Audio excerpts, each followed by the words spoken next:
Okay, while I was off camera, I went back and started to do some cleanup work around some edges where I didn't get quite up to the line and things like that. But anytime your tool is in contact with the wood, you're at risk of ruining your whole project. And sometimes things happen, like right here. I don't know if you can see it there, probably have to zoom in.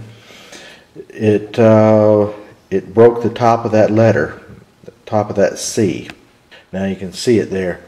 You can see that this part of the C started to break off, and as soon as I saw it starting to move, I stopped and got away from it because it'd be very hard to find that little piece of wood in my vacuum cleaner.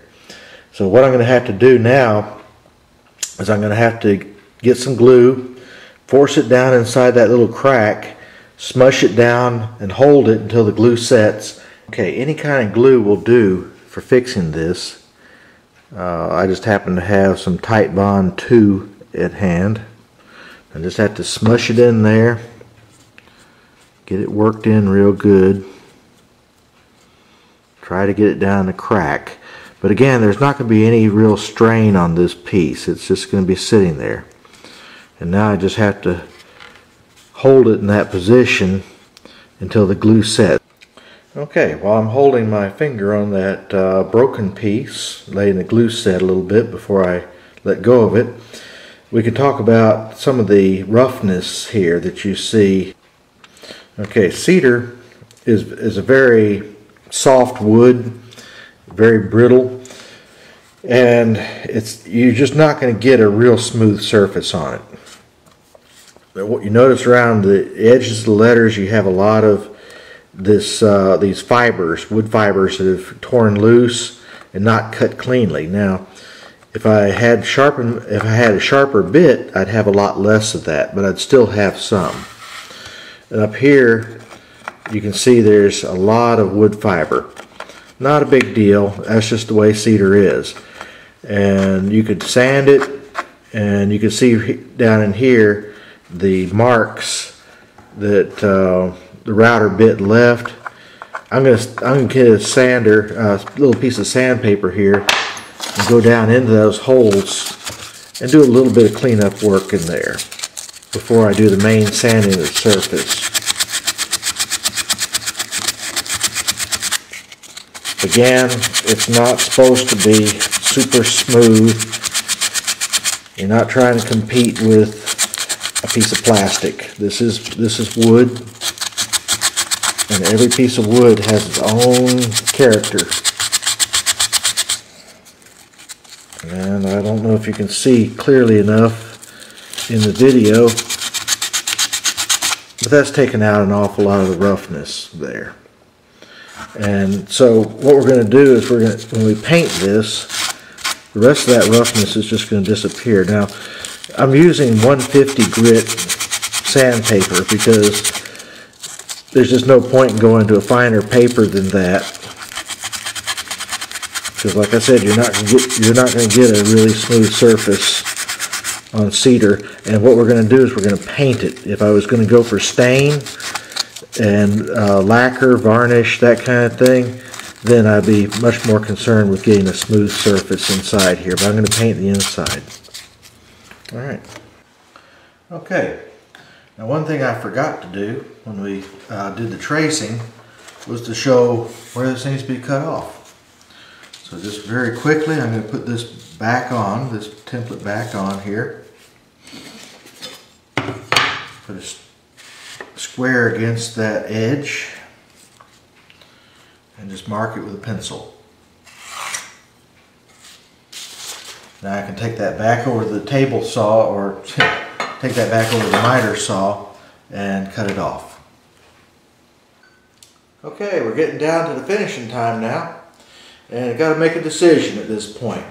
There's two main ways that people finish a carving like this.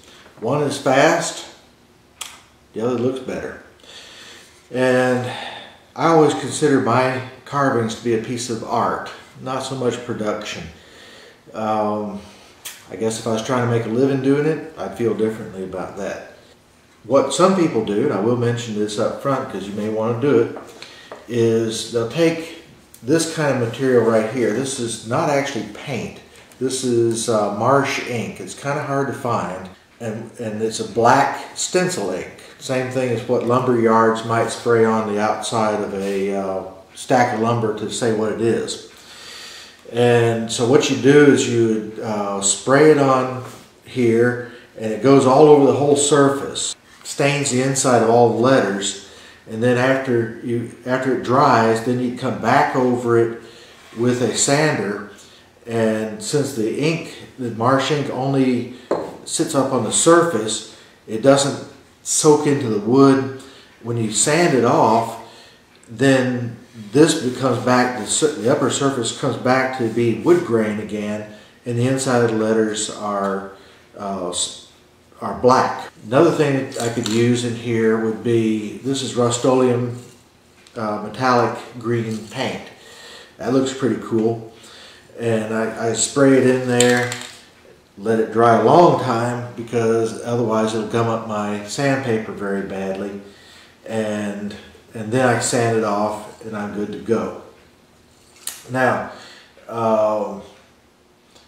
either one of these products with a very, very porous open grain material like cedar or pine, anything that has big grain, oak is very bad about it, will tend to soak in. And when you sand it off, you'll have all these little bleed lines coming out from your cuts. There's just no way to avoid it. So to avoid it,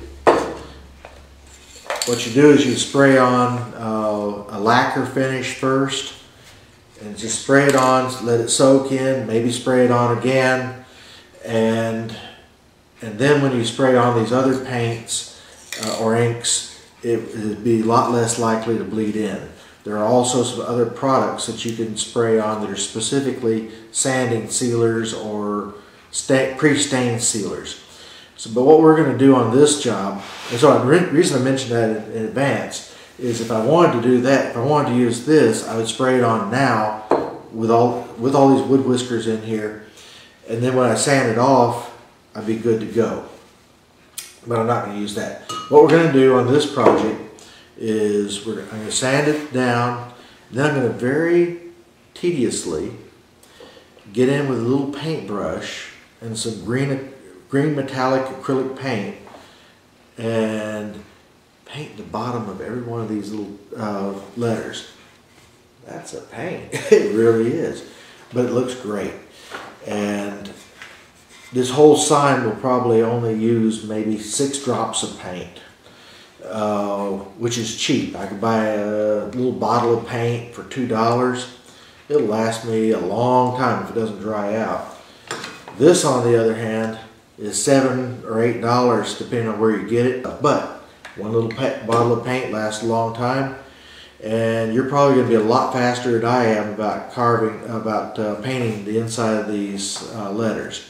So what I'm going to do right now is change the camera around, and we're going to go back to using the palm sander again. Again, I'm going to hit it with 150 grit paper. I'm going to be avoiding this spot that I just repaired a minute ago until last. I'll come back and do that. And then I'm going to take a little piece of sandpaper down inside the letters, and I'm going to sand out the inside a little bit. Not a lot, because the paint's going to cover a lot of the problems that are down there, but knock out some of the roughness.